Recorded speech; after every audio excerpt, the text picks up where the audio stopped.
Hello বন্ধুরা, Sita village food cooking চ্যানেলে আপনাদের সবাইকে আবারও স্বাগত। আশা করছি আপনারা সবাই খুব ভালো আছেন এবং সুস্থ আছেন। তো প্রত্যেক দিনের মতো আজকেও আমি একটা রেসিপি নিয়ে হাজির হয়ে গেছি।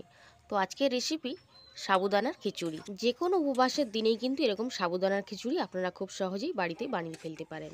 বন্ধুরা, এই সাবুদানার খিচুড়িটা চালের যে খিচুড়ি বানানো হয় বাড়িতে গোবিন্দভোগ চাল বা এমনি চাল দিয়ে, তার থেকেও কিন্তু বেশি খেতে ভালো হয়। তো খিচুড়ি রেসিপিটা শেষ পর্যন্ত দেখার জন্য আপনাদের সকলের কাছে অনুরোধ রইল। তো সাবুদানা খিচুড়িটা বানানোর জন্য আমি এরকম বড় বড় সাবু নিয়ে নিয়েছি। আপনারা ছোটো দানার সাবুও কিন্তু নিতে পারেন। তো সাবুটাকে নিয়ে একটু বারবার করে জল পাল্টে একটু ধুয়ে নেব। তো 2-3 বার ধরে জল পাল্টে আমি এরকম কচলে কচলে সাবুটাকে ধুয়ে আর একটু অল্প জল দিয়ে রেখে দেব। এখন সাবুটাকে আমি খুব ভালো করে ধুয়ে নিয়েছি আর এতে খুব অল্প সামান্য পরিমাণে জল আমি দিয়ে রেখে দিচ্ছি। এই সাবুদানার খিচুড়িটা কিন্তু বানাতে বেশি সময়ের প্রয়োজন পড়বে না, খুবই কম সময়ের মধ্যে আপনারা বানিয়ে ফেলতে পারবেন। তো এখন আমি রেখে দিলাম এটা এরকমভাবে। আর এখন গ্যাসের ওভেনে একটা কড়াই বসিয়ে দিয়েছিলাম আর 1 চামচ মতন সাদা তেল দিয়ে দিলাম। রেসিপিটা যেহেতু নিরামিষ তাই আমি সাদা তেলেই কিন্তু করব। আপনারা কিন্তু ঘি দিয়েও কিন্তু খিচুড়িটা বানাতে পারবেন। কিছুটা পরিমাণ মুগ ডাল নিয়ে নিয়েছি। তো মুগ ডালটাকে আমি একটু ভেজে নিচ্ছি। যে কোনো খিচুড়িতেই ডালটার পরিমাণ কিন্তু একটু বেশি দিতে হয়, তাহলে খিচুড়ি বা সমান সমান দিতে হয়, তাহলে কিন্তু খিচুড়িটা খেতে ভালো লাগে। তো ডালটা ভাজতে শুরু করে দিয়েছি আমি।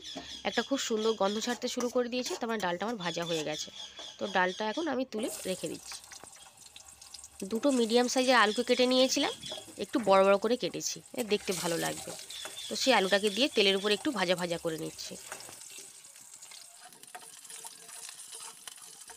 যেহেতু আলুটা একটু বড় বড় করে কেটেছি তাই আলুটা ভাজতে একটু সময় লাগছে। তো সেই জন্য আমি একটু টাইম নিয়ে আলুটাকে কিন্তু ভেজে নিচ্ছি।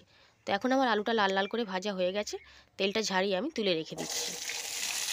ওই তেলের মধ্যেই আমি বাকি সবজিগুলোকে দিয়ে দিচ্ছি। এখানে আমি দুটো মিডিয়াম সাইজের গাজর আর কিছু বিন কড়াইকে কেটে নিয়েছি। আপনারা আপনাদের পছন্দের মতন কিছু সবজি কিন্তু দিয়ে দিতে পারেন। এখন গাজর এবং বিন কড়াইটাকে লাল লাল করে ভেজে নিয়েছি। তো তেলটা ঝারিয়ে আমি তুলে রেখে দিচ্ছি। এবার বাকি তেলটার মধ্যেই আমি দিয়ে দিলাম 5 ফোড়ন, দিয়ে দিচ্ছি তেজপাতা আর দিয়ে দেবো দুটো শুকনো লঙ্কা, দিয়ে একটু ফোড়নগুলোকে ভাজা ভাজা করে নিচ্ছি।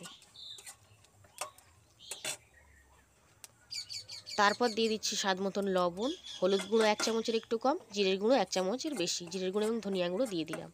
সমস্ত গুঁড়ো মশলাটাকে দিয়ে দিয়েছি আর অল্প সামান্য জল দিয়ে দেবো, যাতে মশলাটা পুড়ে না যায়। জলটা দিয়ে মশলাগুলোকে একটু ভালো করে কষিয়ে নেব।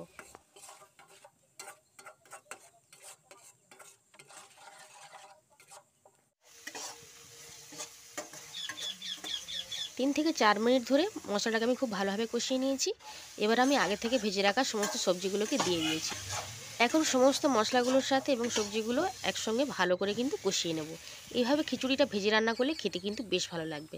আর আগে থেকে ভেজে রাখা ডালটাকে আমি দিয়ে দিলাম। আর যে সাবুটাকে ভিজিয়ে রেখেছিলাম, তো সেই সাবুটাকে আমি দিয়ে দিলাম। সব কিছুকে একসঙ্গে দিয়ে খুব ভালো করে কিন্তু কষিয়ে নেব। এতে করে সাবুটাও ভালো করে ভাজা হয়ে যাবে।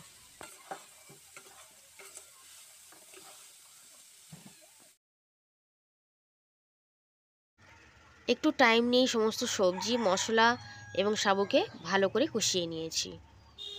যতটা সুন্দর করে এভাবে কষিয়ে নেওয়া হবে খিচুড়িটা খেতে কিন্তু ততই বেশি ভালো লাগবে। এখন আমি জল দিয়ে দেবো।